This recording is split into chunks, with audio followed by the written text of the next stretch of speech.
মই আপোনালোকক স্বাগতম জনাইছো। দৰ্শকসকল, আজি মই আপোনালোকৰ ওচৰলৈ অসমৰ লগতে দেশ বিদেশৰ বিভিন্ন ধৰণৰ খবৰ লৈ আহিছো।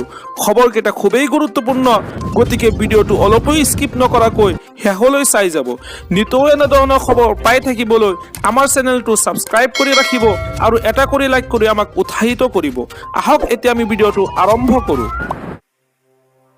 যিসকলৰ গৃহহীন লোক তেখেতসকললৈ এটা মুখ্যমন্ত্ৰীৰ ডাঙৰ উপহাৰ, সেইটো হৈছে যেনেকৈ প্ৰধানমন্ত্ৰীৰ আৱাস যোজনা, ঠিক তেনেধৰণে আমাৰ আৰম্ভ কৰা হৈছে মুখ্যমন্ত্ৰীৰ আৱাস যোজনা।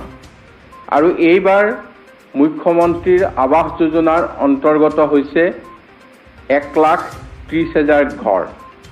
1,30,000 ঘৰ, ইয়াৰ যিটো মানদণ্ড, এইটো প্ৰধানমন্ত্ৰীৰ আৱাস যোজনাৰ দৰে একে মূল্যৰে প্ৰধানমন্ত্ৰীৰ আৱাস যোজনা যিমান টকাত নিৰ্মাণ হৈছে সেই একে ধৰণে আমি এই ঘৰখিনি আগবঢ়াইছোঁ।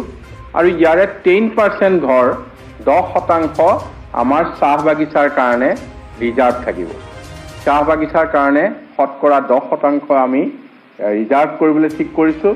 আৰু এইটো বৃহৎ পৰিকল্পনা যে গৃহহীন লোকসকলক, এতিয়াও যিসকলে আজি ঘৰ পোৱা নাই, সেইসকলক আমি 1,30,000 ঘৰ আমি নিৰ্মাণ কৰিবলৈ নিশ্চিত কৰিছোঁ। আৰু অতি সোনকালে ইয়াৰ কাম আৰম্ভ হ'ব। ইয়াৰ নাম হ'ব মুখ্যমন্ত্ৰীৰ আৱাস যোজনা। ইয়াৰ উপৰিও আজি আমাৰ কেবিনেটত আমি 3টা বেলেগ বেলেগ সিদ্ধান্তৰে আমি বসুন্ধৰা যিটো বসুন্ধৰা টুৰ অন্তৰ্গত কৰি আমি সৰ্বমুঠ 1,540 গৰাকী ভূমিহীন খিলঞ্জীয়া লোকক আমাৰ এই ভূমি আগবঢ়োৱা হৈছে আৰু এইখিনি আজি সিদ্ধান্ত কৰা হৈছে। এইটো এটা অংশ। আৰু মাঘৰ বিহু আহি আছে। মাঘৰ বিহুত আমাৰ পৰম্পৰাগতভাৱে ম'হ যুঁজ আৰু বুলবুলি চৰাই যুঁজ হয়।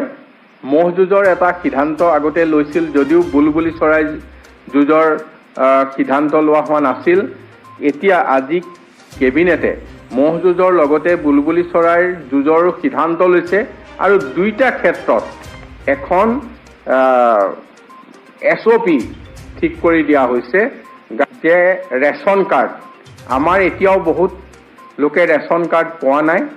আমি অহা 16 জানুৱাৰীৰ পৰা 22 জানুৱাৰীৰ ভিতৰত প্ৰতিটো বিধানসভা সমষ্টি ভিত্তিত মাননীয় মুখ্যমন্ত্ৰী সহ সকলো মন্ত্ৰীসভাৰ মাজত মাননীয় মুখ্যমন্ত্ৰীয়ে দায়িত্ব ভগাই দিছে। একোটা বিধানসভাত গৈ, বিধানসভা সমষ্টিত গৈ যিসকলৰ ৰেচন কাৰ্ড এতিয়া আমি আবেদন কৰিছিল, প্ৰস্তুত হৈছে, সেই ৰেচন কাৰ্ডসমূহ আমি বিলাই দিম। আৰু ৰেচন কাৰ্ডসমূহ বিলাই দিয়াই নহয়, যদিও আমি 16 তাৰিখৰ পৰা 22 তাৰিখৰ ভিতৰত দিম, তথাপিও তেখেতসকলক আমি জানুৱাৰী মাহৰ চাউলটো আমি আৰম্ভ কৰিম। জানুৱাৰী মাহৰ চাউলটো তেখেতসকলে পাব। সেইটো এনেকুৱা নহয় যে ফেব্ৰুৱাৰী মাহৰ পৰা চাউল পাব, জানুৱাৰীত কাৰ্ড দিছে, এইটো নহয়। জানুৱাৰী মাহতে তেওঁলোকে চাউল উপলব্ধ হ'ব। আৰু লগে লগে ৰেচন কাৰ্ডৰ লগত তেখেতসকলে 5 লাখ টকাৰ এখন হেল্থ কাৰ্ডো পাবলৈ সক্ষম হ'ব, যাতে তেওঁলোকে বিনামূলীয়া চিকিৎসা 5 লাখ টকাৰ এটা পৰিয়ালে এবছৰত উপলব্ধ হয়। মাঘৰ বিহুত আমাৰ পৰম্পৰাগতভাৱে ম'হ যুঁজ আৰু বুলবুলি চৰাই যুঁজ হয়। ম'হ যুঁজৰ এটা সিদ্ধান্ত আগতে লৈছিল, যদিও বুলবুলি চৰাই যুঁজৰ সিদ্ধান্ত লোৱা হোৱা নাছিল। এতিয়া আজি কেবিনেটে ম'হ যুঁজৰ লগতে বুলবুলি চৰাইৰ যুঁজৰো সিদ্ধান্ত লৈছে। আৰু দুইটা ক্ষেত্ৰত এখন SOP ঠিক কৰি দিয়া হৈছে, গাইডলাইন ঠিক কৰি দিয়া হৈছে।